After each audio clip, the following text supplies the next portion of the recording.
Saludos, Homo sapiens. Por aquí, filósofo digital. Hoy quiero hablarte, compartir contigo sobre la filosofía y lo que entendemos nosotros por filosofía, ¿sabes? Creemos que la filosofía es hacer acertijo de todo, generar pensamientos superiores a los de los demás. Las personas que les gusta la filosofía, leen filosofía, o los grandes filósofos, los consideramos personas superiores. Y no es cierto, todo lo contrario. La filosofía es vida pura. Simplemente desde aquellas personas que tienen el tiempo para pensar profundamente cada cosa que les pasa en la vida. ¿Sí? Porque nos pasan muchas cosas a todos, pero nadie tiene el tiempo de pensarla, de reflexionar, de buscar, de verla de distintos ángulos. Eso es la filosofía. Y en ese orden de ideas hay muchísimas personas en el transcurso de los años que han desarrollado teorías filosóficas. Estas teorías filosóficas pues simplemente son de seres humanos que vivieron cosas y profundizaron en ellas y estudiaron un poco más y le dieron un poco más de vueltas. Y yo siento que un grado antes de caer en la locura, entonces descubrieron una forma de compartir con los demás su vivencia o su experiencia a través de filosofía o de pensamientos filosóficos. Porque el secreto es que no repitamos los mismos patrones. El secreto es que cuando tú profundizas en algo, aprendes a que puedes cambiar tu vida y tener el control de ella, porque cuando estés dentro de esa misma situación parecida en el futuro, tú tienes otra forma de abordarla, porque analizaste, porque profundizaste de la primera vez que te pasó. Eso significa que vas a romper tus ciclos. Y esa es la razón por la que los grandes filósofos del mundo, de la historia de la humanidad, pues sí llegaron a ser grandes y respetados, y hay muchas estatuas de ellos, que es lo que, pues, la forma en la que los imaginamos, y libros, etcétera, ¿no? Y pues son tan nombrados. Pero en realidad eran personas como tú, como yo. Ustedes saben dónde hay muchísima filosofía. En una casa, con una madre que se quede a cuidar a los niños y a cuidar la casa. Hay muchísima filosofía. ¿Sabes dónde hay muchísima filosofía? Una abuela, un abuelo, una persona que ya vivió y tiene el tiempo ahora para detenerse y pensar. Pero es que no escuchamos a nuestros abuelos, tampoco escuchamos a nuestras madres, tampoco escuchamos a nuestros abuelos o mayores, porque pues sí, el hombre tiene una fase, sobre todo que empieza en la adolescencia, donde no lo sabemos todos. Creemos que todos tenemos todas las respuestas. Y vemos a los mayores como que no solo están equivocados porque no entienden el mundo, sino que nos atacan. Y puede ser cierto, ¿sabes? Mi hijo adolescente, Sebastián, estaba analizando su conducta y he llegado a la conclusión que él siente que yo lo ataco. Y desde su punto de vista, él tiene razón. Porque recuerden que la razón es simplemente un punto de vista. Igual que la verdad, no existe. Ninguna de las dos es una ilusión, y menos la justicia. Pero desde el punto de vista de Sebastián, él siente que tiene la razón. Y yo como padre no debo combatirla, ni decirle porque yo digo, o porque yo sé más que tú, o porque yo viví más que tú. No, debo entender, o sea, me debe dar gran curiosidad por qué él llegó a esa conclusión de tener la razón. ¿Por qué él llegó? O sea, ¿qué pensamientos y qué conocimiento lo llevó a él a decidir que él tenía la razón? Esa es filosofía. Y la filosofía sirve para todo. Sirve para criar hijos, que no me gusta decir que crías hijos ni que educas hijos. Tú programas hijos. Los puedes programar para la pobreza y los puedes programar para la grandeza. Depende de ti. Lo puedes llenar de miedos para poderlos controlar. Lo puedes llenar de sabiduría para que ellos tomen su decisión y controlen su destino. En fin, no estamos hablando hoy de la programación, estamos hablando de la filosofía. Entonces hay filosofía en ser padre, hay filosofía en ser abuelos, hay filosofía.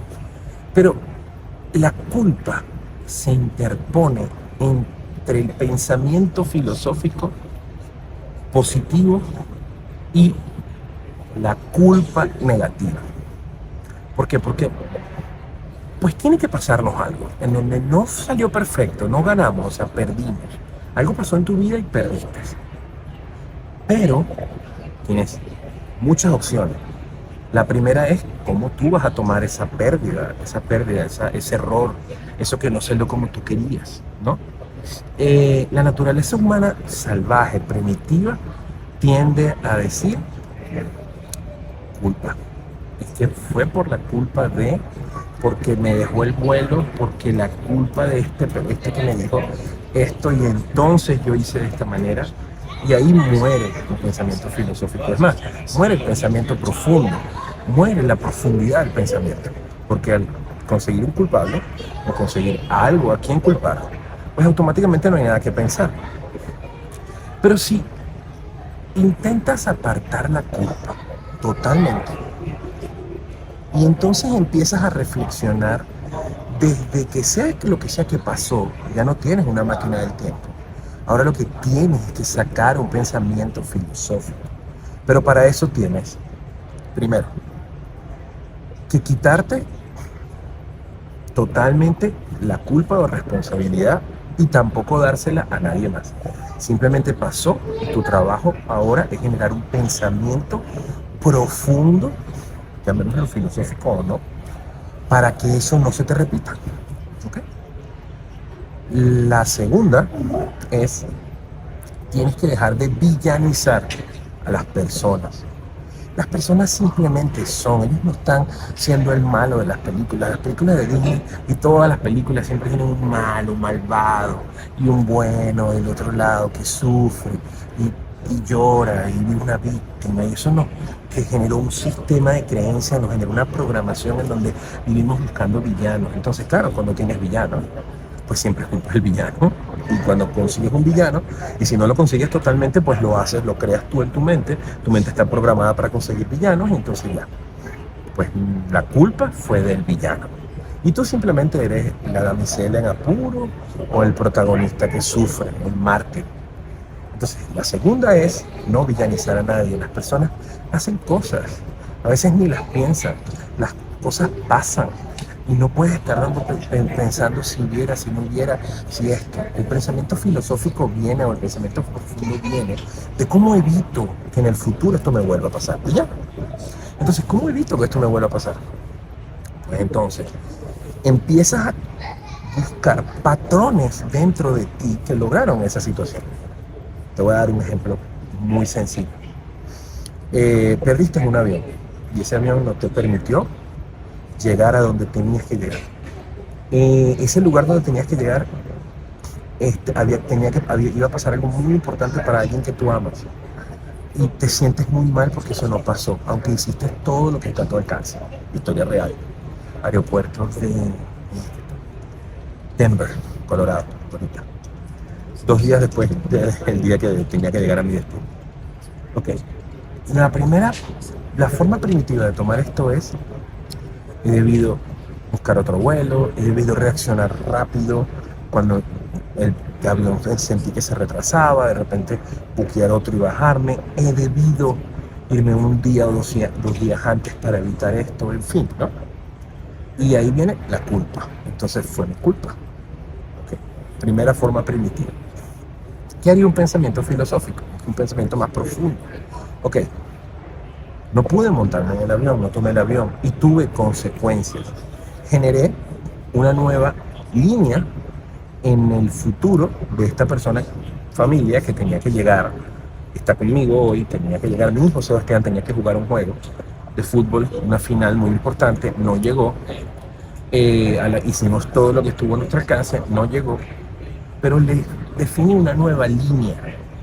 Ahora le abrí la mente. Esa pérdida que lo generó, por supuesto, mucha molestia y sobre todo mucha tristeza, esa pérdida le está generando a él una nueva experiencia. Acuérdense que a veces las cosas negativas se transforman en cosas positivas. Pero, desde mi punto de vista, o sea, él ya tendrá su pensamiento filosófico que analizar. Pero desde mi punto de vista, ¿por qué me quedé esperando? Tenía un objetivo, ¿ok? Esperé porque un avión llegara a tiempo, pero no reaccioné rápido. Sin quitar la culpa, empiezo a buscar un patrón, porque siento que el avión, el pasaje y toda esta estructura es más importante que mi objetivo. Entonces me siento y espero. No reacciono más rápido. ¿Por qué? Pues tengo que comprar otros boletos, dinero, etcétera. Entonces temo tener que gastar más o temo tener que romper con el patrón porque tengo que llegar a mi objetivo y prefiero sacrificar mi objetivo. Este ejemplo está un poco difícil, ¿no? Pero al final lo que trato es de sacar una lección para mí. Cuando vuelva a estar en esta situación, debo hacer eso, pero debo intentar buscar dentro de mí cuáles fueron las emociones, y aquí es lo más importante, que me hicieron tomar las decisiones que tomé hoy, para que cuando me vuelva a encontrar con ellas ya sepa cómo manejarlas. Y también de dónde vinieron esas emociones.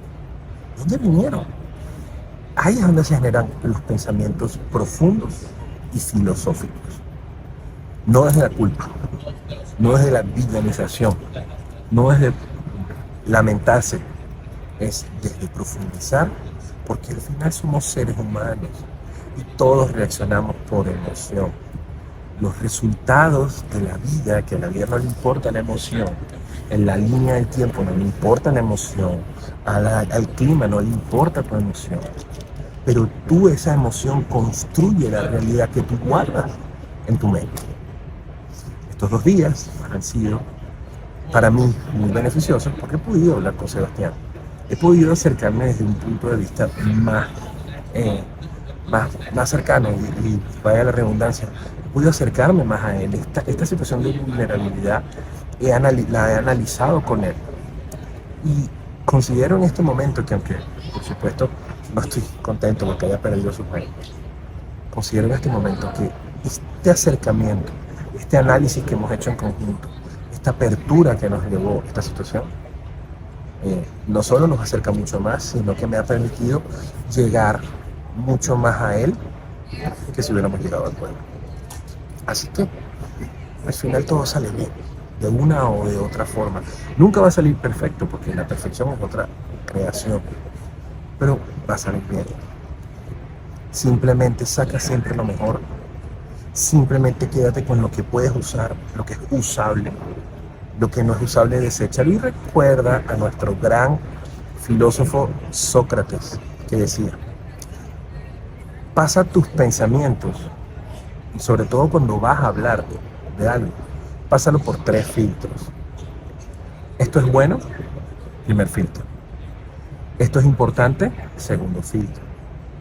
Y esto es usable, esto es necesario, esto es verdaderamente va a generar que se haga algo con esto. Y si no aprueba ninguno de estos 3 filtros, pues entonces no te quedes con ese pensamiento, y menos hables de él. Chao, Homo sapiens.